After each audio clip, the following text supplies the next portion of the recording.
This is the petition right here to recall Gavin Newsom.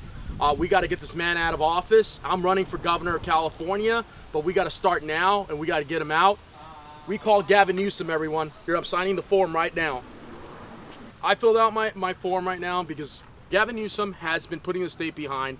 I've noticed this with homelessness in the state of California. We have over 200,000 homeless people in the state alone that are homeless. And right now, especially right now during COVID, is a very big concern because during the coronavirus, there's a lot of homeless people that are not being allowed to leave the shelters.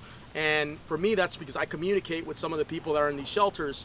And that for me is a big concern because you have a lot of people their mental health is being ruined by this, and you have a lot of people that have mental health problems that are homeless. You have people that are, that are in poverty in the whole state, that are even outside of shelters, that are living in the street in tents. We got to address the issue. We got to address mental health. We got to address the drug problem in the state of California because people have drug problems. And we also got to make sure that we are addressing the issues with business and making sure that people are allowed to find jobs, and we have to have economic opportunity. And this is why I'm running for governor. This is why I am assigning this recall to Gavin Newsom, and this is why we need to make sure that we're booting him out. Why are you here? Because you wanted me to sign the recall, right? Yes, sir. Yeah, why do you want to recall Gavin Newsom specifically? Thank you. Well, I just found out information last week that I live in Gardena, and they just do a travel lodge is now hosting the prisoners that are now released early from prison. They are now being held there. And just last week, my cousin's neighbor, her car got broken into. That's why I'm pushing for this recall. Yeah, because Gavin Newsom was in charge of releasing him? Yeah, so Gavin Newsom released, to be exact, about 8,700 inmates from all over California. And you're considering, circumstances. I understand that people have circumstances. There are people, not everybody that gets out of a jail is going to perpetuate and commit a crime, but there are violent offenders that could commit crimes, and it could be a big concern.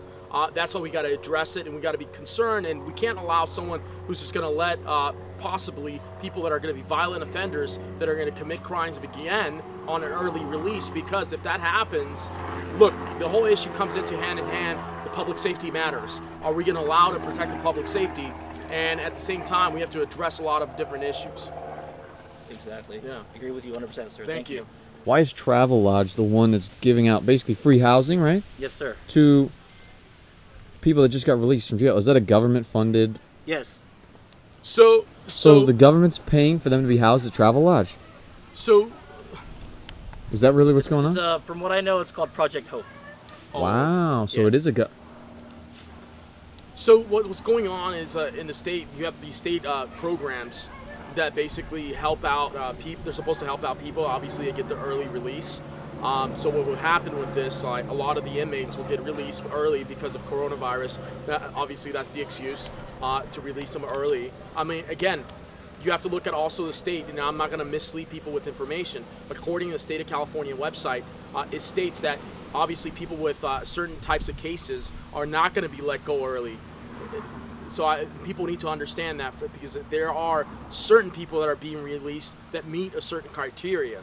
So at the end of the day, it's not everyone is completely being released. Not the entire public safety is at harm. They're actually vetting some of these people, but there are obviously going to be certain cases that they shouldn't be allowed to let go just right away, and they're not going to be vetted. They're going to be let out. And some of these people are habitual offenders. It's not like they committed one crime in their life. They're habitual. They've done it more than once. So that is a concern when you release some of these people. And if you don't have any programs in place to help them, then it's going to be a bigger concern, because you're looking to let out 8,700 people by August.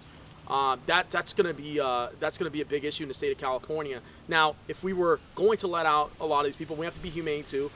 People that are in jail, they deserve to have a life too, and to get back out and to reform themselves in society, not to go back and revert to the old ways of what they were doing before committing crimes. So we want people to get help. We want people to change. We want to have reform, but we have to make sure we're doing it right. So if right now, during this coronavirus and this pandemic, it's a security issue, it's a matter of risk, allowing a lot of these people to come out right now.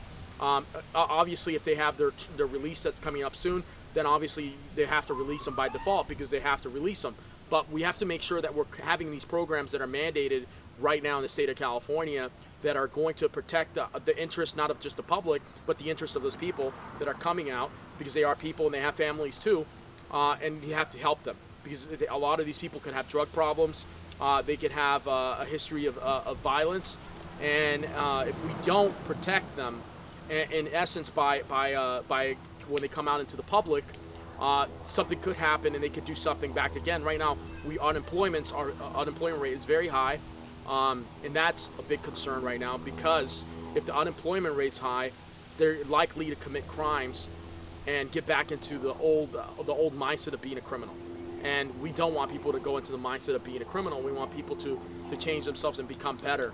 And that's part of the reason why I'm offering a program in the state of California to allow people to actually change themselves and restructure themselves, that after 10 years, if we can basically get rid of, if they keep a clean record on the record, if they keep a clean record for 10 years, that means that they should have that a felony, they should be able to have it removed from the record. And so that way they can apply for jobs, get back into society. If they kept a clean record, again, these are not people that are completely committing crime. After 10 years, you should be able to clean up your whole record, clean up your act. It shouldn't be in your record anymore. Other than certain cases like certain cases like rape, then obviously it's going to stay in the record. Certain cases with child cases, obviously that should stay on the record. But other cases like other cases that are not related to those, then I believe that they should be able to, after 10 years, if they kept their act clean, then they should be able to have it off the record. All right, thanks guys. Yeah, thank you.